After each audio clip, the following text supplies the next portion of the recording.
What's up, everybody? Welcome to another episode of Plant the Spear podcast. I'm your host, Jesse, and welcome to the show.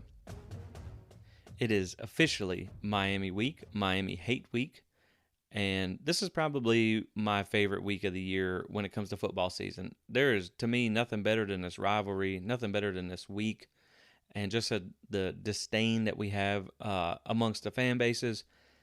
You know, a lot of times as a Florida State fan, a lot of people have which side of the fence they sit on, whether they don't like Florida more, whether they don't like Miami more. And don't get me wrong, I know none of us really like either of them, to be fair, but to me, it's just something about Miami. They take the cake for me as far as who I dislike the most. Florida fans, they're just like, they're Florida fans. They're like kind of like your dumb friend that you got to deal with that's annoying whenever they're good. And they don't really say much when they're bad, but like Miami fans, they're never like their team is never good, but they always have something to say. They always have the loudest voice on Twitter, even though there's only like 5 of them, whatever. But so I'm excited about this podcast. I'm ready to get this episode going. I do apologize for being a day behind here. Normally I like to get this out on Wednesdays. I did go to the Georgia-Florida game last weekend, last Friday and Saturday. I was down in Jacksonville, and I just have a lot of friends and a lot of family that go down there and do the tailgate, and they stay there for a couple of days. They do the RV City thing, and I really did. Like, I had a great time. It was a lot of fun down there. I give it to them. Like, I may not care for either team, but, man, they can really tailgate. I mean, it was, when you're just riding around TIA Bank on a golf cart at 2 a.m., 3 sheets to the wind, yelling at Gator fans. Like, that's a good time in my book. So, I may not be a Georgia fan, but trust me, I chopped at every Gator I saw. And I even ran into 2 Miami fans while I was down there. And, Miami only has like 100 fans. So that's that's a pretty good ratio to see in the wild. They are on the endangered species list. But I made sure to throw the U down at both of them. So, I was holding my own. I may have been in a sea of red and black and a sea of orange and blue, but I had garnet and gold on. I had my jersey on, so I was chopping at every Gator fan, like I said. So it was a good time. I had a lot of fun. It just kind of got me behind this week. I had a few days I needed to recover from that one. So yeah, we're just going to get right back into it. I'm going to share a couple of quick thoughts on Georgia Tech. I know that game's kind of over and done with. It's already kind of late in the week. I don't want to spend a lot of time on it. Look, I understand there was some sloppiness in that game. There were some mistakes that are getting frustrating to still be watching Florida State make in week 8 of the season, or 8 games into the season. These are things that really, they're frustrating, but you still dominated them. Georgia Tech was not able to do anything. Florida State put up over 650 yards of offense, or almost 650 yards of offense, held Georgia Tech to just 264 yards. You outgained them by 378 yards. And that was with 13 penalties and 2 turnovers by Florida State. So, you won by 25. The spread was 24. You covered. And realistically, had you not, done that silly stuff on the goal line, which I'm not against Wildcat on the goal line, but I think you have a mobile enough quarterback. It's just not necessary. That game very easily should have been about 48-7, because they did score in that very last second touchdown play in garbage time anyway.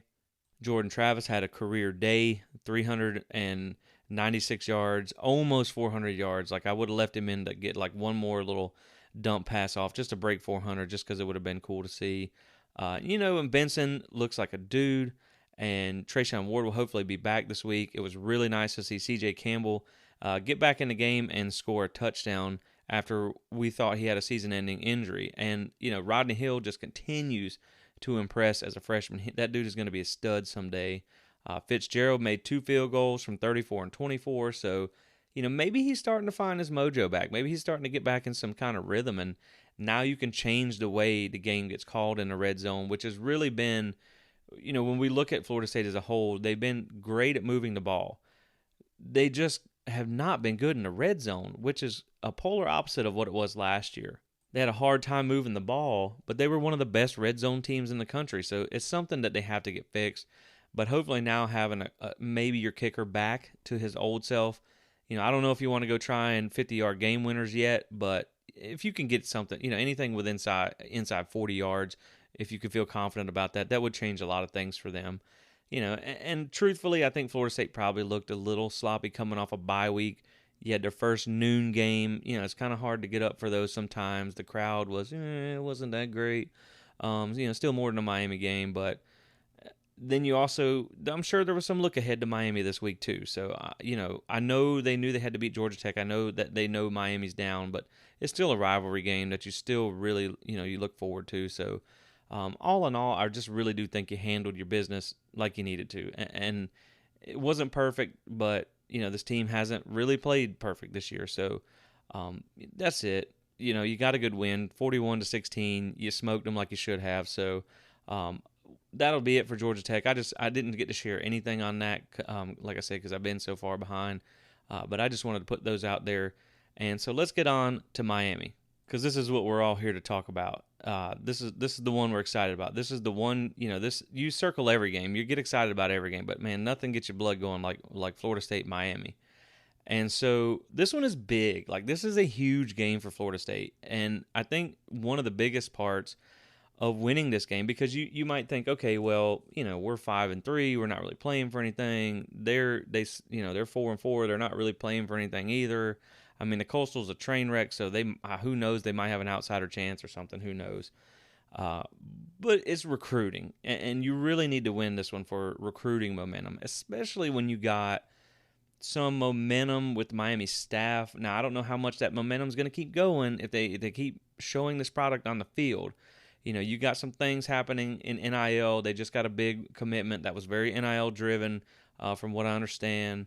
And then you got Florida, who's also kind of struggling a little bit. First year staffs in both of those areas.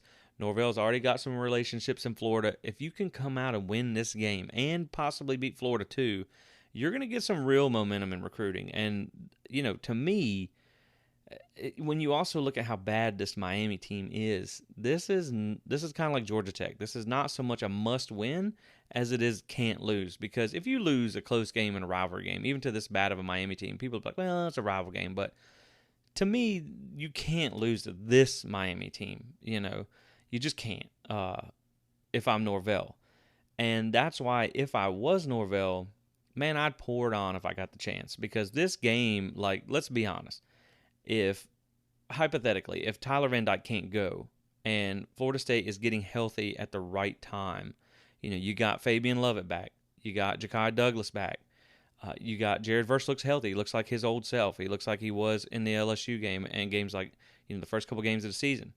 You're possibly going to get Trayshawn Ward back this week, and if Florida State can get up for this game, and if they can play their A game, they should blow Miami out. And that's the honest truth. I know the spread's only 7.5, but when you look at how Miami's played this year, they could wipe the field with them. If Tyler Van Dyke is back, that's obviously going to be a lot harder to do because, Garcia has been a bit of a turnover machine so far, and that's how they've lost, that's how they lost the Duke game with 8 turnovers, which is terrible. If you get Van Dyke back, they at least should be in the game. But you have an opportunity here to really get a convincing win. And if I'm Mike Norvell, I'm keeping my foot on the gas till the scoreboard hits 0. And to be fair, if you win this game 24-21, it's not going to be the greatest look, but you still got a rivalry win on the road. So it's not going to be terrible. But if you could go down there and win this game, like say 31-10 or something like that, man, that would be so big for just the goodwill of this program, the goodwill of the fan base, recruiting, and in the state. So this is a really big game. I mean, there's, you don't want to say there's a lot on the line, but there is a lot on the line. Because this is, again, like if you start losing bad games like this, now you're talking about staff tenures and things like that. So there is a lot on the line here. And then you also have bowl eligibility on the line with a win. Now, you can still get bowl eligible even if you lose. Of course, you still got more games to play. But, man, wouldn't it just be sweet to, like, get to bowl eligibility against your rival with a win down in Doak South? Like, that would be really nice. And so, this is a really important game for Florida State. I guess that's what I'm really trying to say. And the rest of the schedule looks beatable. You've now had Syracuse is kind of not looking, they started to play a couple of tough teams. Not even tough, but not bad teams like they opened the season with mostly. And they've dropped 2 in a row. So you got Florida. I think they can handle Florida. I sat there and watched Florida play Georgia. Now I understand Georgia's got a really good defense. Man, that Florida offense is just, ugh, you know what I mean? Like it's not good. And so, like, I definitely think you can win that game. Louisiana, you should win that game anyway at home.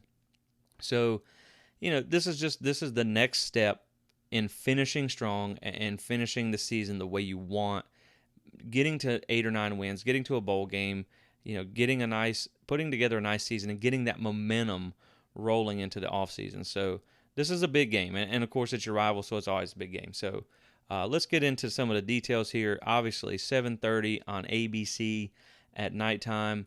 Primetime game. You're welcome, Miami. We finally give you we got you a primetime game in your own stadium. They weren't getting it on their own. I promise you that. And so, but that also speaks to how big and important this rivalry is in the college football landscape, that you can take two down teams in Florida State and Miami in their current state, and they still get a primetime game. You're going up against LSU and Alabama, who starts at 7 o'clock. So, I mean, this is really a good Saturday. Like, get out all the TVs in the house, get your game day snacks on and your drinks and all that good stuff, because you're not going to want to leave the couch. This is, you got Georgia, Tennessee at 3:30, which is going to be, I mean, that's going to be an awesome game. My brother's been asking me all week who I think's going to win because he's a Georgia fan, and I'm like, man, I ain't putting a dollar on it because I can't pick it. I'm taking Tennessee, but I don't think, that one's hard. That one's hard to predict. You got Alabama, LSU, you got Florida State, Miami. So this is a good weekend. So yeah, I mean, you get another primetime game. This is Florida State's 8th night game of the season, which is kind of unreal. And so, but it's good to see. So, we're going to get into some of the numbers here. I'm going to kind of switch the style up on how I normally do this a little bit. We're going to do a little more comparison here. So looking at Florida State versus Miami, we're going to go by the numbers to start with. So obviously we know Florida State is 5-3, 3-3 in the ACC. Miami is 4-4, 2-2 in the ACC. The spread on this game is 7.5 points, and against the spread, Florida State is currently 5-3. Miami is 1-7 against the spread. So even when they win, they don't cover very often. You know what they say: good teams win, great teams cover. As far as your strength of schedule goes, this is really going to be something I'm going to hammer on this podcast. This is, to me, the most outstanding stat of all, is just the lack of competition that Miami has played.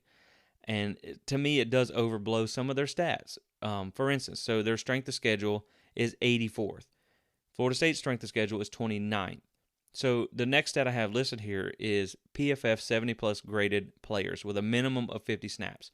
So Miami has 18. Florida State has 13. They have a few more than we do, but it's not harder to boost your grade when you're not playing in tough games, tough teams, or against tough teams. So, like I said, some of these stats can be inflated. So just keep that in the back of your mind throughout this episode, that they have the 84th strength of schedule, and Florida State has the 29th currently. And, you saw Wake lose, and you saw NC State's dropped a couple games. So that definitely, that sways things a little bit as far as the strength of schedule goes.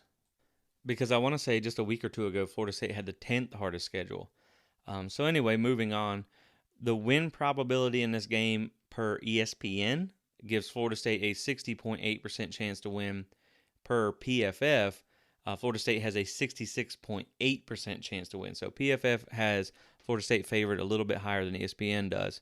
As far as your FEI rankings, and these are just a couple of more advanced stats, these are things that account for tempo, their opponent adjusted, their pace of play adjusted, and things like that. Like, it's kind of complicated, but these are more advanced ranking systems.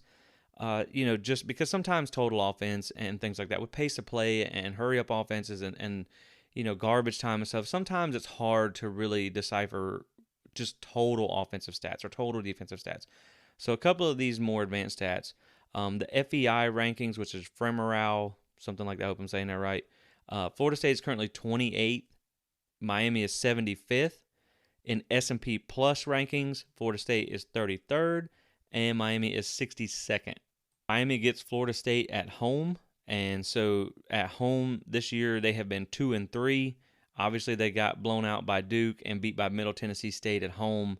And Florida State's away record or neutral site, because to me, I count LSU just as much of an away game as this Miami game. Because let's be honest, I think the LSU game was pretty much 50-50. You had a lot of FSU fans in there. And from what I understand, the Florida State-Miami game is sold out. Hard Rock is sold out for this game. But, I mean, it's probably going to be 60-40 Miami. It's not going to be, it's not going to be an overwhelming majority of Miami fans. Let's just put it like that. Now, I mean, I'm disappointed to hear that the Marching Chiefs are not going to be able to go, not even a pep band. That stinks. I know it was a logistics thing and a cost thing, which kind of stinks that they're not going to be there. Honestly, like, I don't even know if Miami has a band because I've never even heard anything about them. So I don't even know if they have a band. I don't know. Like, they're not popular for anything if they do, but they're not the Marching Chiefs, I can tell you that. So, that stinks that they're not going to be there, but I'm sure there's going to be 35,000 Florida State fans. They'll be making noise, and, there's a lot of Nole fans in South Florida that's going to be excited about this. So, in a way, in neutral site games, Florida State has been 2-1. So it's not like Miami is like, like Clemson. Clemson doesn't lose at home. If you're going to get them, it needs to be on the road 9 times out of 10. So you can pull the upset off, but Miami, it's not exactly a hard place to play, being 2-3. So some other things that I wanted to look at was just because knowing like who they played and how they played. I wanted to look at a couple of other different metrics that I haven't really used in here before. So the average margin of victory versus Power 5 teams, because some of these things were a little hard to compare. Both teams have played an FCS game. Miami has not played all Power 5 teams. They had Southern Miss in there. They had Middle Tennessee State in there, which is why their strength of schedule is so much weaker, which is why I thought Miami was going to win 8 or 9 games this season. But then it turns out they started losing to those weaker teams on the schedule. But so anyway, because Florida State outside of the FCS school has only played Power 5 teams, I just chose to go with that because that's the easiest to measure. Because, okay, so if you just went FBS teams for this, then they beat Southern Miss 30-7. So that kind of pads their stats. It's not a Power 5 team. And so anyway, when you look at the average margin of victory versus Power 5 teams, Florida State is at 15 points average margin of victory, and Miami is at 4 points. So their wins against Power 5 teams have been a lot more narrow. Their average margin of loss versus Power 5 teams for Miami is 11.6 points. The average margin of loss versus Power 5 teams for Florida State is 6 points. So when they do lose, it's a closer margin as well. So total points, and this one I did do FBS. It was just easier that way. I threw out the FCS games because honestly, like literally Miami scored 70 points against an FBS team, and they've scored 149 points in the rest of their games. So I thought that's just not fair to throw that in there. To me, it's a Bethune-Cookman is they're 2-6. They're ranked very low in the FCS. I think they're like number 99. So I threw those games out, which that throws out some stats for FSU too. So fair is fair. But total points for scored this season versus FBS teams. Miami is at 149. Florida State's at 210. Total points scored against each team versus FBS teams. Miami has allowed 167 points this season, and Florida State has allowed 168 points this season. The margin on that, Florida State is plus 42. Miami is minus 18. So in total points versus FBS teams, they've actually been outscored this season. So again, like to me, it's just you look at, Florida State, in my opinion, has not only performed better, but they've done it against better competition. So let's continue on with a few more comparisons here. So your points per game, average points per game for Florida State is 32.1. Miami is 27.1. So you got about a 5-point differential there. Average points per game allowed, Miami is giving up 22.5 points a game. Florida State is giving up 21.9. That's pretty close. Yards per play, Florida State is at 7.01 yards per play. Miami is at 5.6. Yards per play allowed, Florida State is at 4.84. Miami is at 5.73. So Florida State kind of wins those categories again. There, they score more points, they give up less, they have more yards per play on average, and they've give up less yards per play on average again, against a tougher schedule. Florida State's total offense is 16th in the country. Miami's is 45th. Total defense in the country, Florida State 22nd, Miami 34th. The offensive FEI rank, the thing I talked about earlier, that's opponent adjusted and all that good stuff. They do those rankings for offenses and defenses as well. So the FEI rank for Florida State's offense is 19th, and for Miami, it's 89th. For defensive FEI rank, Florida State's is 47th, Miami is 54th. And as you can tell, I mean, Miami's defense is obviously their strength. They have a pretty good defensive line. They have some players on that side of the ball. As far as pressures and sacks allowed, so this is how many pressures and how many sacks that each team has given up. Florida State has given up 104 pressures and 10 sacks so far this season. Miami has allowed 101 pressures and 21 sacks this season. So the sack numbers are, double that for Miami. Now, pressures and sacks created. How much pressure and sacks can your defense create? So far this season, Miami has created 155 pressures and 29 sacks. Florida State with 131 pressures and 23 sacks. Again, you're also talking about against better competition. I'm pretty sure if Florida State played, again, that schedule, if they weren't playing Clemson and they were, or NC State or Wake Forest, and they were playing Southern Miss, or they were playing Middle Tennessee State or Duke, well, there you go. As far as turnover margin, Miami is -4, and they've had a lot in the last couple games. They've not been great there. Turnover margin for Florida State is -2. Again, Florida State lost a turnover battle against Georgia Tech. This is something that they have to get better at. Now, one of the things that I always talk about, again, is providing context to stats and who has done what against who. You can have the greatest stats in the world, but if you racked them all up against cupcakes, it doesn't really mean anything.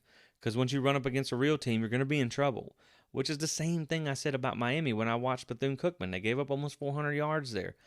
When you look at what they did against Southern Miss, they were in a dogfight in the first half, and you could see towards the start of the third quarter that Southern Miss's players were just gassed, and you knew that Miami was going to out-depth them. They had more talent and more depth than a team like Southern Miss, and they pulled off late. And I said after that game that once they run into a team, a Power 5 team that has a real roster with some depth and some talent to it, they're going to be in trouble. And that next game was Texas A&M, and they lost. And that's pretty much, that's what happened. They couldn't pull off late from a weaker team that they were in a dogfight with early on. So let's look at who they faced so far this season. So Miami, their total offenses. Now, like I said, keep in mind, Florida State has a higher-ranked defense and a higher-ranked offense. So when you look at the total offenses that Miami has had to face this season, they have faced the 8th best offense, which was UNC. That's kind of an outlier for their schedule. And then they had the 48th, 90th, 94th, 95th, 112th, 116th, and an FCS team. So you have 2 top 50 offenses, and the rest of them are bottom 90, 90 down to 116 and an FCS team in the country. For Florida State, the offenses they have faced is 30th, 38th, 49th, 54th, 98th, 117th, 119th, and an FCS school. Now, don't get me wrong. I understand that is not necessarily, murderer's row or anything like that. You're not facing all top 10 offenses. But you do have 3 in the top 50, 1 fringe top 50, and then 3 bad offenses in an FCS team. Whereas Miami, you have 1 good offense, 1 right fringe top 50 offense, and then the rest are just terrible. And again, I understand, I'm not trying to overblow, Florida State has played just in this insane hard schedule or anything like that. But you also have to look at how they performed in the games when they played against those teams. We just talked about the margin of victory. We just talked about the points per game and the points allowed per game. So you have not put up the points per game. You have not had the margin of victory that Florida State has as Miami against weaker offenses. And now we're going to talk about the defense.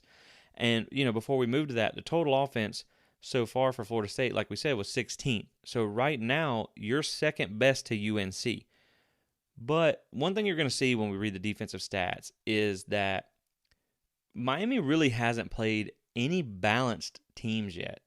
So, and what I mean by that is when you look at the teams with the best offense or the best defense that they've played, they're pretty weak on the other side of the ball. For instance, UNC is the eighth best offense, the best offense they have faced all season.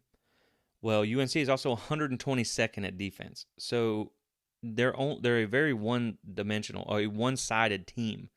Even Duke, they have the 48th best offense, the second best offense Miami has faced so far this season. They also have the 82nd best defense. So they are, kind of one-sided heavy. When you look over at the best defenses they play so far this season, UVA has been their hardest defense that they've had to face, and they're 31st in the country. Well, what is UVA's offense? 94th. So, again, Virginia Tech, the second hardest defense they've had to face so far this season, 47th in the country. Their offense is terrible. It's 116th in the country. So, again, like they have played a couple of good offenses and a couple good defenses, but neither of those teams were good on the other side of the ball, which is something they're going to have to they're going to face against Florida State. So, and Florida State is not necessarily the most dominant team out there, of course, we know that, but they have the 16th best offense against a pretty tough schedule, and so that's going to be the second best offense that Miami has had to face this season. Well, Florida State currently also has the second or 22nd best defense. So that's going to be the best defense they've had to face. So you have not had that combination play against Miami yet, where they've had to face a good offense and where they've had to face a top defense. In no single game this season have they had to face a team with a top 25 offense and defense. And so that's one thing that I do really look for in this game is how Miami faces a challenge where they're going to be challenged on both sides of the ball. Because like I said, they really either had, they would have someone they had to score against and they didn't have a good defense, or someone that they had to try and stop their offense, or score on their defense, but they didn't have a good offense, so they could kind of keep them in the game. So that, to me, that's very interesting in this game. And that's one of the biggest things that stood out to me was just looking at the teams that Miami has had to play. And so just to cover to finish out the total defenses, so far this season, Miami has faced the 31st, 47th, 50th, 66th, 82nd, 96th, and 122nd ranked defenses and an FCS team. Florida State so far has faced the 18th, 27th, 35th, 52nd, 61st, 70th, and 107th ranked defenses in the FBS, plus the Duquesne game, the one FCS team. So Florida State has faced a tougher defensive slate as well. And so to me, like, Florida State is by far more battle tested coming into this game against just the level of competition they've had to play. And I do want to be fair. Like I said, Miami's not a bad defense. They're top 35 in total defense. And to me, like, they have a good defensive line, which is going to be a bit of a challenge, but Florida State just ran for 200 yards on Clemson's defensive front. The offensive line has had a couple of good games recently, and they haven't been giving up a ton of sacks. They've been run blocking very well.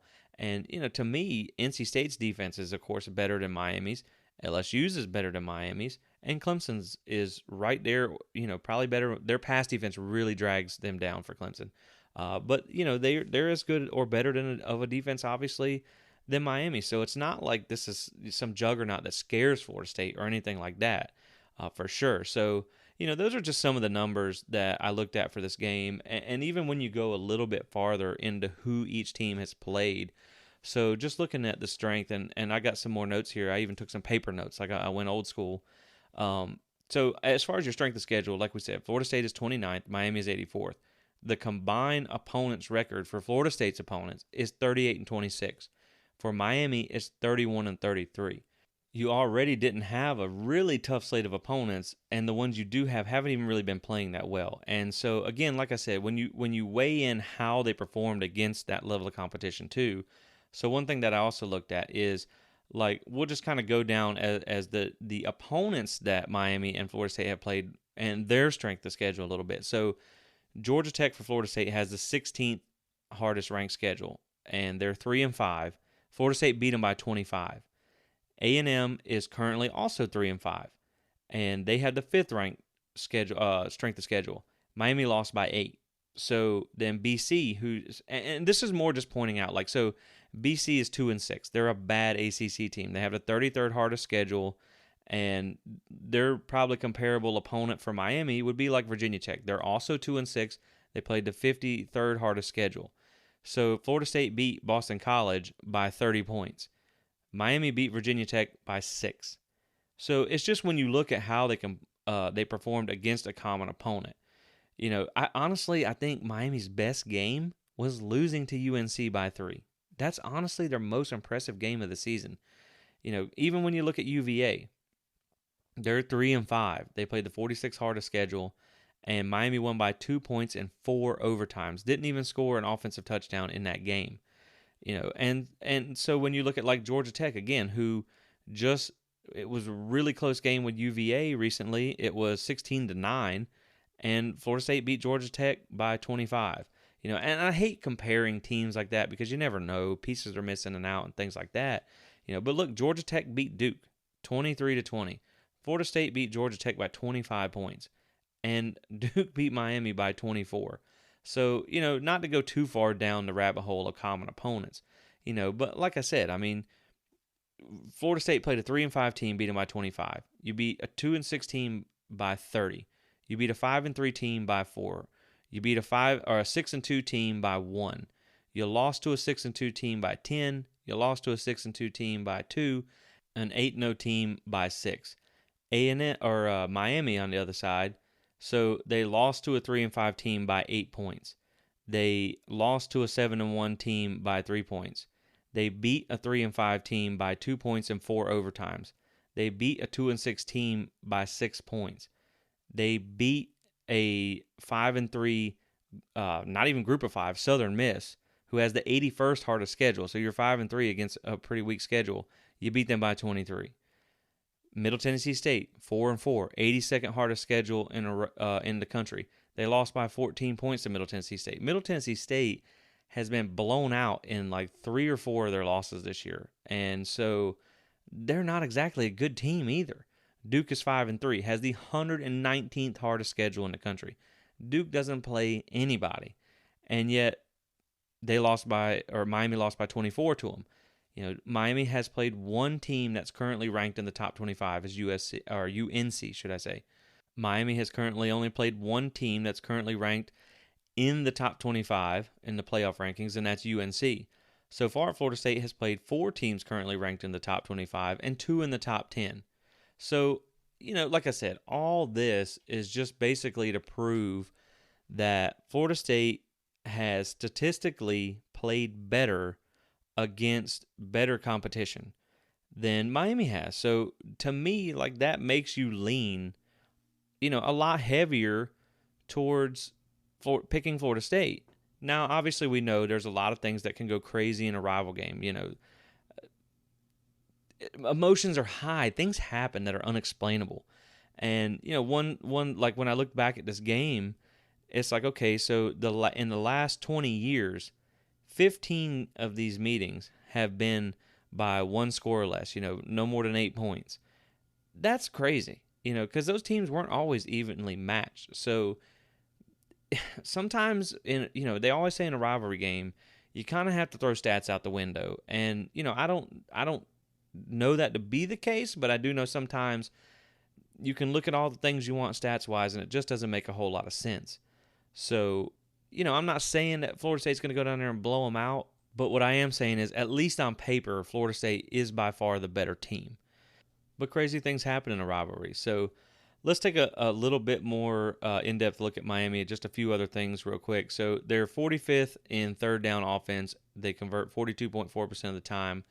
They're 53rd in red zone offense at 86.1%. Conversion rate. They do have a pretty good kicker. He's missed a few and he's had a couple blocked, but he's a pretty good kicker. So when they're also in TFL's allowed per game, they do allow about 5.5 per game, which is 68th in the country. And like I said, you will see Miami have some areas statistically that look pretty good. That are like, wow. How is their record as bad as it is when their stats don't really seem all that terrible, and they haven't really played anybody. It's almost mind blowing. Just seeing some of those things. So as far as the quarterbacks, obviously this is going to be a huge deal in the game who's going to play.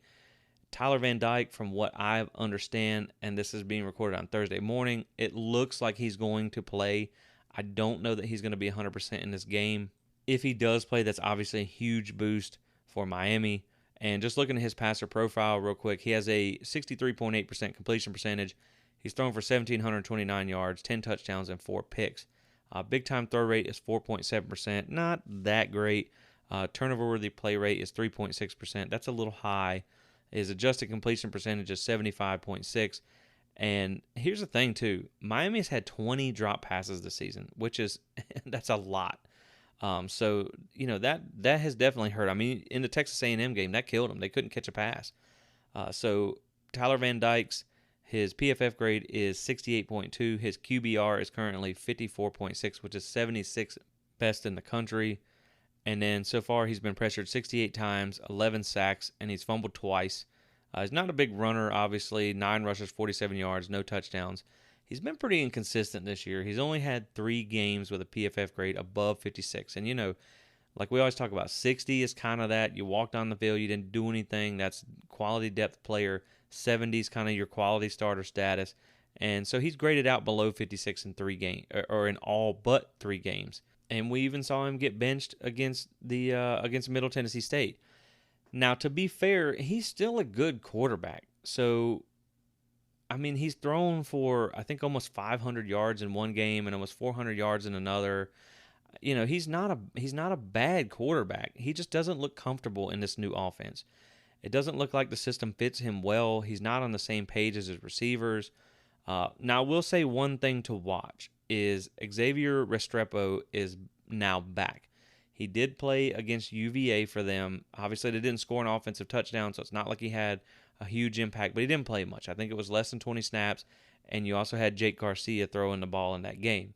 So if he is back, and he is a full go for Florida State, and you know good and well if he's close, he's going to try for this game, and they do get Tyler Van Dyke back, that could be something to watch. So just keep an eye on that.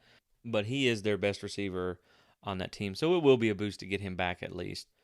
And if Tyler Van Dyke can't go, looking at Jake Garcia, he only has 198 snaps of experience. He's currently has a completion percentage of 58.5%, 601 yards, 2 touchdowns, 3 picks, and he has a big time throw rate of 3.5%, which is it's kind of low.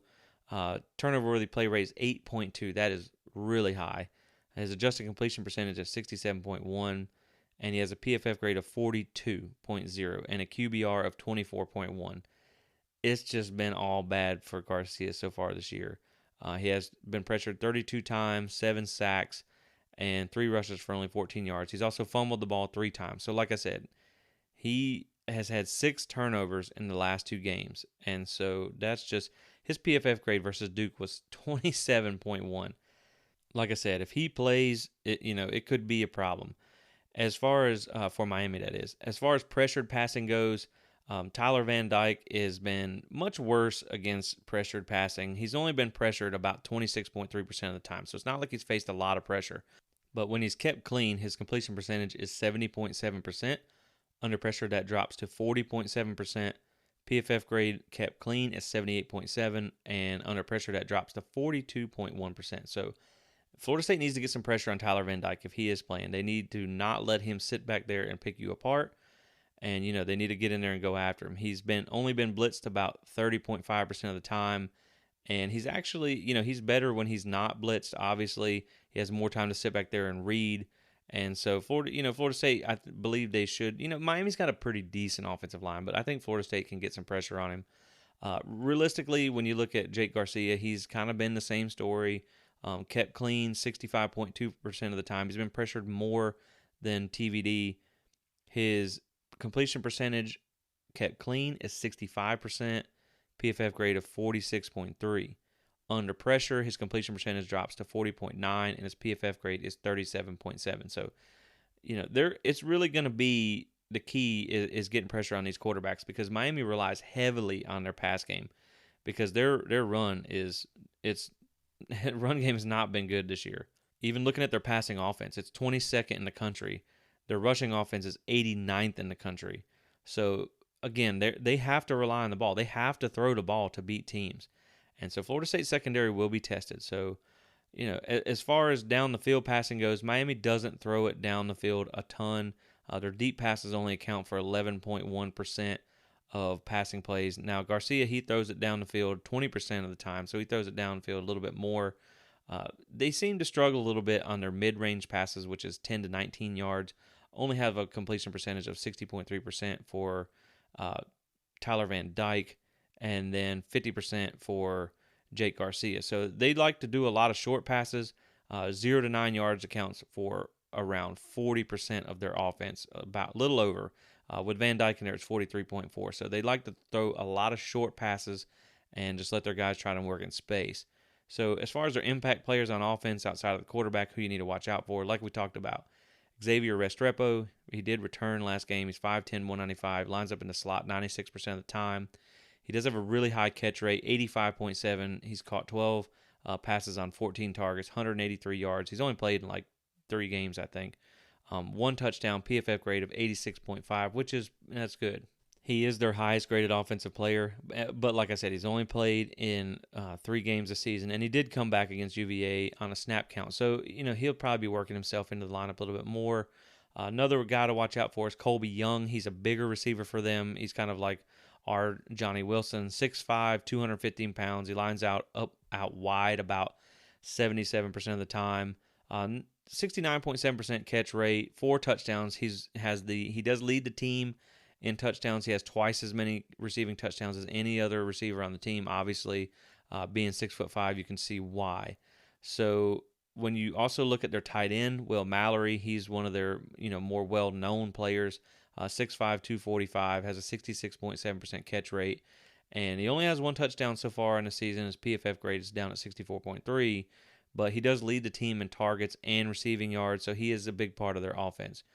They do spread it around now, and they do, like I said, they throw the ball a lot. So they have 9 receivers with over 100 yards, but they only have 3 receivers with more than 1 touchdown catch. So realistically, Miami has kind of struggled with the same thing that Florida State has had, where they can move the ball at times, but they have a hard time scoring. And so, I feel like Florida State is better at moving the ball, and obviously a little better at scoring too. So, advantage there, FSU. But as far as when you go to the backfield, I mean, hands down, Florida State has the advantage in the running game. But so their leading back is going to be Henry Parrish Jr. He's 5'10", 190. He's got 114 attempts on the year for 555 yards. That's 4.9 yards attempt, which isn't bad. It's still under 5, but it's not too bad. 4 touchdowns, 0 fumbles, PFF grade of 81.5. So he's a good back. He has 27 missed tackles for us, so he's going to be someone to deal with. The rest of the backs have really kind of been quiet this year. Jalen Knighton really has kind of had a bad season there this year. When you look up front for their offensive line, you do have a lot of experienced guys. So going from left to right, you have a 5th-year guy, a 3rd-year guy, a 4th-year guy, a 6th-year guy, and a 5th-year guy. So they definitely do have some experience up front. That was something we knew that they probably would be okay in the offensive line coming into the season. The left side of their line is a little bit weaker than the right side. PFF grades of 64 and 60.5. The center is down at 57.6. When you look at the right side, PFF grades are 69.8 and 72.2. So maybe you can blitz a little bit more to the left side, take advantage of that. But again, it's a veteran group. They're not great, but they're all decent. I'll just say that. Their run blocking grades, like we said, they've struggled this year in the run game. They pretty much on the left side and the center, they all have run blocking grades under 58 as far as PFF goes. So overall, just looking at the offense, just to wrap it up, it's not been good so far this season. It just doesn't look in sync at times. There's a lot of drop passes. There's some inconsistency at quarterback. They've been ineffective running the ball, and they've only faced 3 top 50 defenses this season in UVA and Virginia Tech, being the only 2 FBS defenses so far. And FSU is going to be the highest rated defense they've played and the only top 25 defense that they've played so far this season. So you feel like they should have some success. I mean, like I said, TBD, he's still a good quarterback, and he has had some big games, but he's also been very inconsistent, and he's even been benched. And when you put in Garcia, it doesn't get much better. He's been a turnover machine. He's struggled in this offense. And like I said, it's just you feel like in this game, I feel like 28 points is going to be enough to win it. So if Florida State can get to 30 points, I feel good about walking out of Hard Rock with a victory. And I don't feel like Florida State can't hold Miami like 21 to 24 points. I mean, UNC held them to 24 points, and they have the 122nd ranked defense. You have Virginia Tech held them to 20 points. They're the 47th ranked defense. Your defense is better than theirs. Duke held them to 21st. They're the 82nd ranked defense. Your defense is better than theirs. So, again, like I said, you definitely feel like you should be able to hold them to 24 points or less. If you have Jake Garcia in there as your starting quarterback, I think you can hold them under 20 without a problem. UVA, they're, like we said, they're 31st in defense. They haven't really played a tough schedule. But then when you look at Florida State coming in at 22nd, you would think, UVA held them to only 14 points, no touchdowns. So you like what Florida State's defense should be able to do against them. If Van Dyke does play, though, the secondary is definitely going to need to bring a lunch because he's going to throw it. He's going to air it out. Against UNC, he threw it 57 times. So they're going to, like I said, bring your lunch because it's going to be a long day for the secondary if Van Dyke's playing. Not saying they're going to have a lot of success, but you're going to be in pass coverage a lot. And then taking a quick look over at the defense, again, like we said, their total defense is 34th in the country. Passing defense is 64th in the country, and rush defense is 24th. So they have a pretty good rushing defense, but again, they haven't really played anybody that's good. They haven't really played anybody good. So, I don't know how well that is, but they're giving up around 113.5 yards a game. And, like I said, Florida State put up 220 plus yards on Clemson's top 10 rushing defense. They ran for 200 yards against Georgia Tech. They're consistently putting up 200 yards a game, and you could possibly be getting Trayshawn Ward back. So I like what Florida State should be able to do on the ground. Miami's secondary has been toast at times this season. I mean, look at the Middle Tennessee State game. They got burnt repeatedly. They had, I think it was 5 plays over 50 yards or something crazy like that. So I think Florida State's receivers are going to be able to do, a good bit of things. It was 4 plays over 50 yards, but I think Florida State's receivers are going to be able to do some things in this game up against this secondary. The toughest part is going to be on this defensive line. Now, like I said, you've already faced LSU and you've already faced Clemson, who have better defensive lines than what you're going to face. But Miami does have a legit defensive line. They do rotate a few guys. They're 5 primary guys that I could tell just based on snap count. They were all graded 74 or above. They have a combined 87 pressures and 21 sacks, and they all have good grades against the run too. So it's going to be one of the better units that you've faced, but you've faced some tough competition already. Looking at linebacker, Corey Flagg Jr. is the main guy back there. He is a pretty decent player, 65.8 PFF grade, 7 pressures, 3 sacks, leads the team in total tackles. Hasn't been as good against the pass. They seem to rotate some guys through the other spots. No real dominating player there. And then as far as the secondary, like I said, they've been underperforming, but they have some decent pieces across the board, and all the starters do grade out above 68, so close to that 70 level. But again, look at your level of competition. So, Miami has some pieces, and it just, even then, it's kind of like their offense. They do lack a real receiver threat, and they do lack a real talented RB1, but it just seems like even the pieces they have, they're not getting the most out of it. And so we're going to talk about special teams real quick, and then I'm going to let that lead me into something. So again, just to wrap up their defense, it's not an awful defense, but they've only faced one good offense this season, one that is better than Florida State currently, and 2 inside the top 90. So how good is that defense? You gave up 38 offensive points to Middle Tennessee State and Duke, and you gave up 470 yards to UNC and 504 yards to Middle Tennessee State. So, again, I feel good about what Florida State's offense can do in this game. Looking at special teams now, this is somewhere that I do have a little concern where Miami can hang around for a little bit. So their kick return is currently first in the country. They're averaging 29.73 yards per carry, and they do have a return touchdown on the season. So to me, you got to kick this thing out of the back of the end zone. Honestly, you might even be better off kicking it out of bounds, which we know Fitzgerald's good at. Kick return defense, though, nothing special there. 68th. Punt return defense is 9th. So they're pretty good at covering punts, which is something we know Florida State's been good at. So that should be an interesting battle there. They're 39th in punt return. Net punting, they're 11th.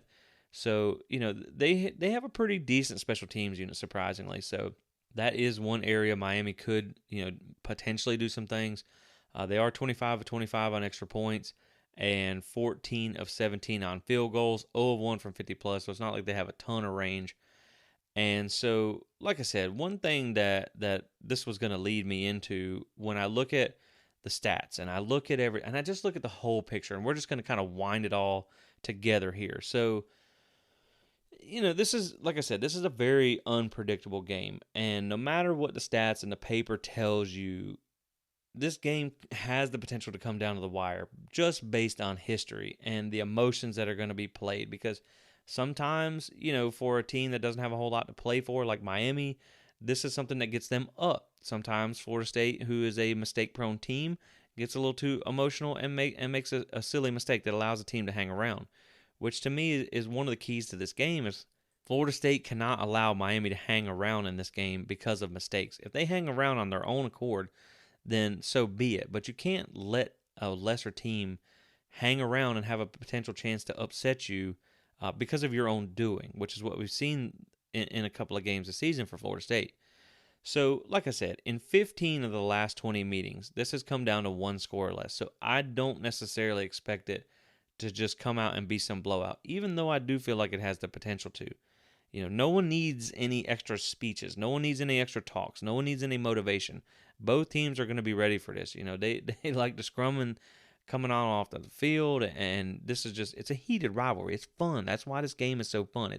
It's big hits. It's playing fast. It's big names. It's fighting on the field, fighting in the tunnel, fighting in the stands. Even like it's an insane atmosphere. And like I know in 2013 I went to Florida State Miami. That was one of the games I went to that season, and I still talk about, that was one of the craziest atmospheres I've ever been to of all the games I've ever been to. I mean, there were piles of liquor bottles the size of a Volkswagen outside the gate at Doak. It was nuts inside, and it was just so loud in the concourses and you felt the energy of this game, and I'm sure it's going to be the same way even down there. And one of the other things to look at real quick is like I talked about before. I think Florida State, Florida State we know has been bit by the injury bug when we look at the 2022 teams and not necessarily the history. So Florida State's been bit by the injury bug this season. But it seems like Florida State is finally starting to get healthy again. You didn't really have any major injuries. You just came off a bye week, against Georgia Tech, that is, and then you had the bye week, and now you got Fabian Lovett working his way back in. Verse looks healthy. Your offensive line is starting to get a couple games with one unit, no one leaving with injuries. You might get Trayshawn Ward back. You got Ja'Kai Douglas back. So, Florida State's starting to get healthy.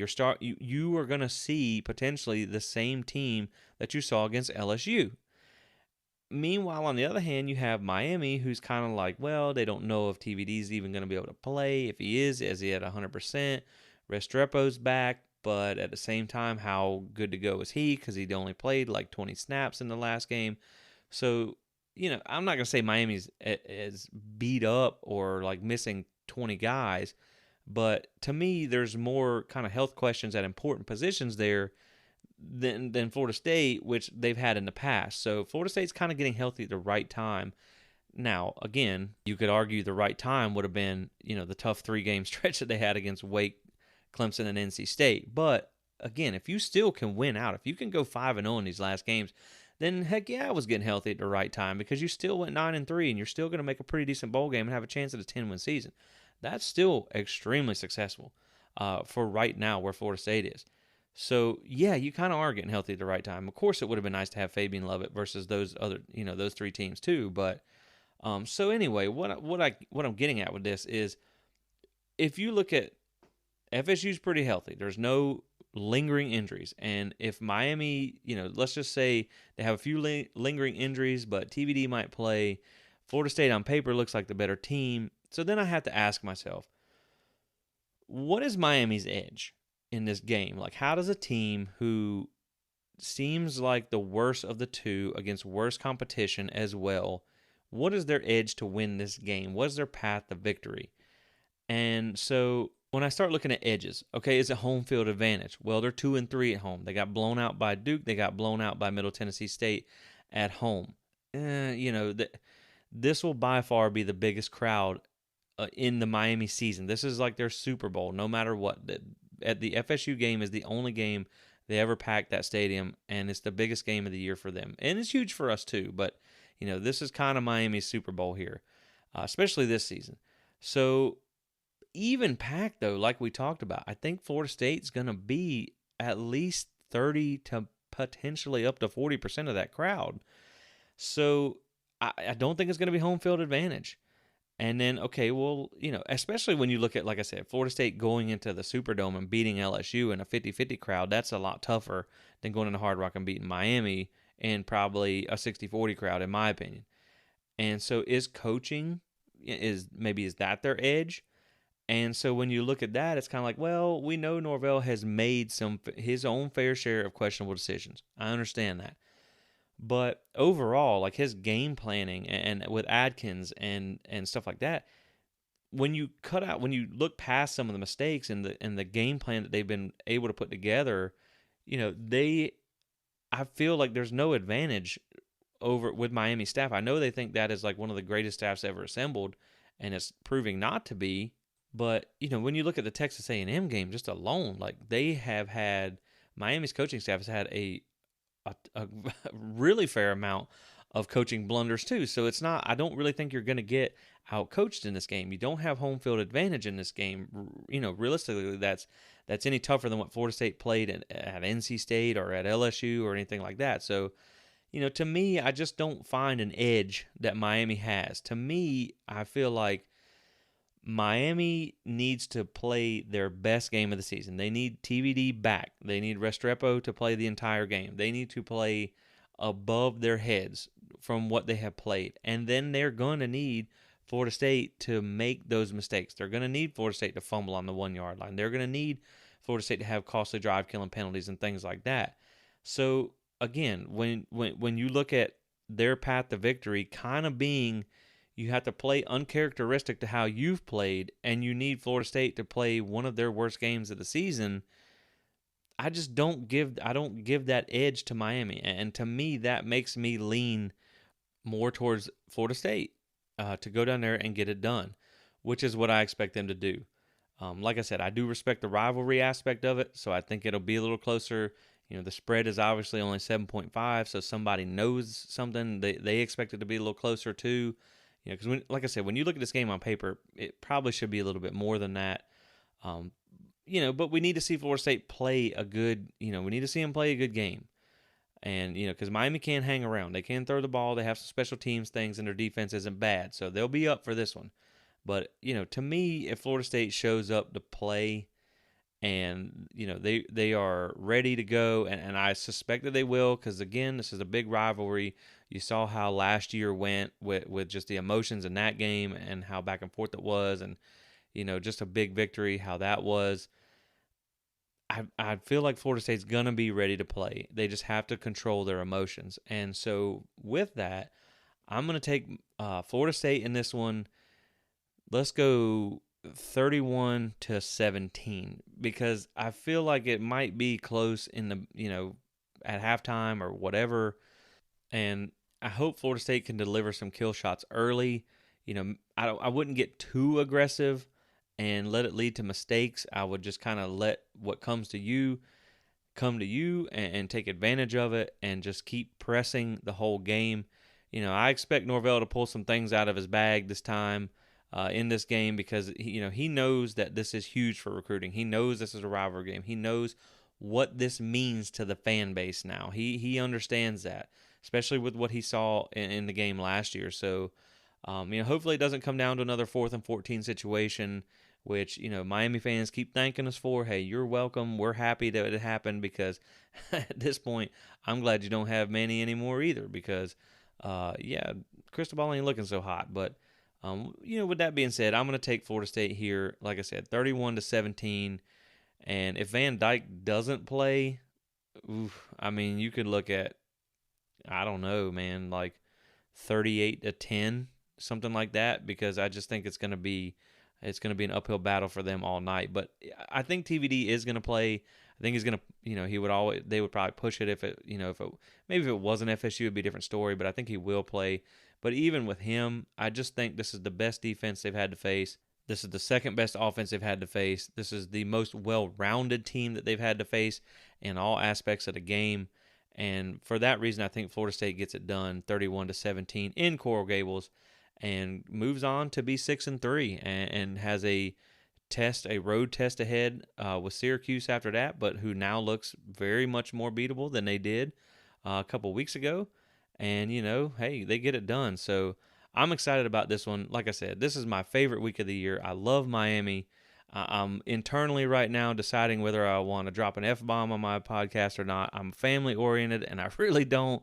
But, F Miami. I'm just going to leave it at that. Like, I'm not going to do it because there might be kids in the car listening or whatever.